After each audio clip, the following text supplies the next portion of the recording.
We are in the Salt Plaza, and that building was where the salt was stored when it was a hot commodity, pricey and highly sought after.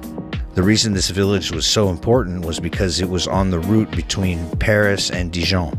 People would stop and restock up on salt and continue on. The wine and grain trade were prosperous in Noyers. There were plenty of vines, walnut trees, and cherry trees over the hills all around Noyers. In fact, in 1861, there were 128 vine growers and 25 tillage farmers. We climbed up to where the castle used to be. From the 13th century, the castle at Noyers-sur-Serein was one of the strongest bastions in the kingdom. Due to the strategic location of the castle and the prosperity of the village, Noyers-sur-Serein became a threat to the King of France. The Duke of Noyers, in his massive castle, had become too influential. In 1599, the castle was demolished by order of King Henry IV. When I said it was one of the largest chateaus in France, this is what it looked like. None of this exists.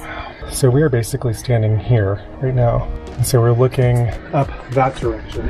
And I think this wall here, our tower, this tower and this tower are being rebuilt by an association. It's a Dutchman who lives right here in Dylan.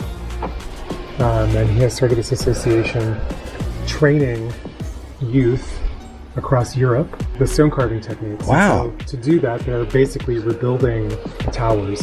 So yeah, these are the only two towers that exist of this entire chateau, which was dismantled By order of the king. by order of the king, exactly. Which is just so sad that it no longer exists. But it's kind of cool to roam up in these hills here, and you kind of, in certain areas, you can see, the foundations of old buildings and rubble that I'm sure if you dug under, you'd find some pretty interesting objects.